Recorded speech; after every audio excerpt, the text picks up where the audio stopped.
आम आदमी पार्टी ने राज्यसभा सेक्रेटेरिएट को खत लिखकर अपने रुकन पार्लियामेंट राघव चड्ढा को ऐवान में पार्टी के डिप्टी लीडर के ओहदे से हटाने की दरख्वास्त की है। ज़राए के मुताबिक पार्टी ने पंजाब से ताल्लुक़ रखने वाले रुकन पार्लियामेंट अशोक मित्तल को उनकी जगह नामज़द किया है। ख़त में ये भी कहा गया है कि राघव चड्ढा को आम आदमी पार्टी के कोटे से ऐवान में बोलने के लिए वक्त भी न दिया जाए। राघव चड्ढा तवील अरसे से पार्टी के अहम मामलात पर खामोश दिखाई दे रहे थे। एक वक्त था जब चड्ढा को पार्टी सरबराह अरविंद केजरीवाल का करीबी साथी समझा जाता था। उन्होंने ख़ास तौर पर पंजाब और दिल्ली में पार्टी के दौरे हुकूमत के दौरान अहम किरदार अदा किया, लेकिन हालात बदल गए हैं। जब अरविंद केजरीवाल को मार्च 2024 में दिल्ली एक्साइज पॉलिसी केस के सिलसिले में गिरफ्तार किया गया, उस वक्त राघव चड्ढा तिब्बी वजूहात के बिना पर बैरून मुल्क थे। वो केजरीवाल की क़ैद के दौरान भी गैर हाजिर रहे और रिहाई के बाद 13 सितंबर 2024 को चंद दिन बाद ही उनसे मुलाकात की।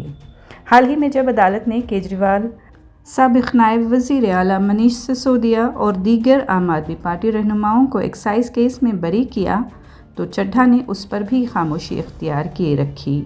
वो केजरीवाल की प्रेस कॉन्फ्रेंस और जंतर मंतर में होने वाली रैलीज़ में भी शरीक नहीं हुए। पार्टी ज़राए का कहना है कि राघव चड्ढा को दीगर रियासतों में पार्टी की तंजीमी सरगर्मियों और इंतखाबी मुहिम्मात से दूर रखा गया है। हालांकि वो पार्लियामेंट के अंदर और बाहर महंगी हवाई टिकट्स और मज़दूरों के मसाइल जैसे मौज़ूआत पर आवाज़ उठाते रहे हैं। दिलचस्प बात यह है कि ओहदे से हटाए जाने के चंद घंटों बाद ही राघव चड्ढा ने सोशल मीडिया पर एक वीडियो जारी की, जिसमें उन्होंने बतौर डिप्टी लीडर अपने काम और उठाए गए मसाइल को उजागर किया है।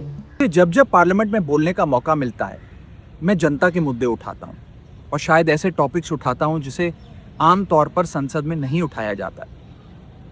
लेकिन क्या जनता के मुद्दे उठाना, पब्लिक इश्यूज पे बात करना कोई अपराध है? क्या मैंने कोई गुनाह कर दिया, कोई गलती कर दी? Have I done something wrong?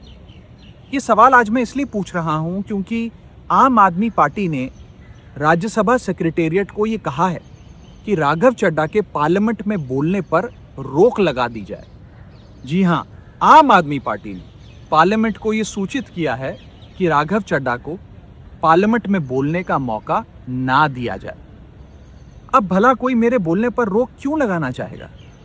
मैं तो जब बात करता हूँ देश के आम आदमी की बात करता हूँ। एयरपोर्ट पर मिल रहे महंगे खाने की बात रखी, जोमेटो ब्लिंकिट के डिलीवरी राइडर्स की प्रॉब्लम रखी, खाने में मिलावट का मुद्दा उठाया, टोल प्लाजा लूट से लेकर बैंक चार्जेस लूट की बात करी, यहाँ तक कि मिडिल क्लास पे टैक्स के बोझ से लेकर कंटेंट क्रिएटर्स पर स्ट्राइक क्यों करी जाती है, टेलीकॉम कंपनियां कैसे 12 महीने में 13 बार हमसे रिचार्ज कराती हैं, डेटा रोल ओवर नहीं देती हैं, रिचार्ज खत्म होने के बाद इनकमिंग रोक देती है, तमाम इश्यूज मैंने सदन में उठाए। और ये मुद्दे उठाने के बाद देश के आम आदमी का तो फायदा हुआ, लेकिन इससे आम आदमी पार्टी का क्या नुकसान हुआ? भला कोई मुझे बोलने से क्यों रोकना चाहेगा? कोई मेरी आवाज को क्यों बंद करना चाहेगा? खैर, आप लोग मुझे अनलिमिटेड प्यार देते हैं। मैं जब जब आपके मुद्दे उठाता हूं, आप मुझे सपोर्ट करते हैं, मुझे शाबाशी देते हैं, मेरा हौसला बढ़ाते हैं। मैं आपको कहना चाहता हूं थैंक यू। ऐसे ही मेरा हाथ और मेरा साथ थामे रखिएगा, छोड़िएगा मत। मैं आपसे हूं और मैं आपके लिए हूं।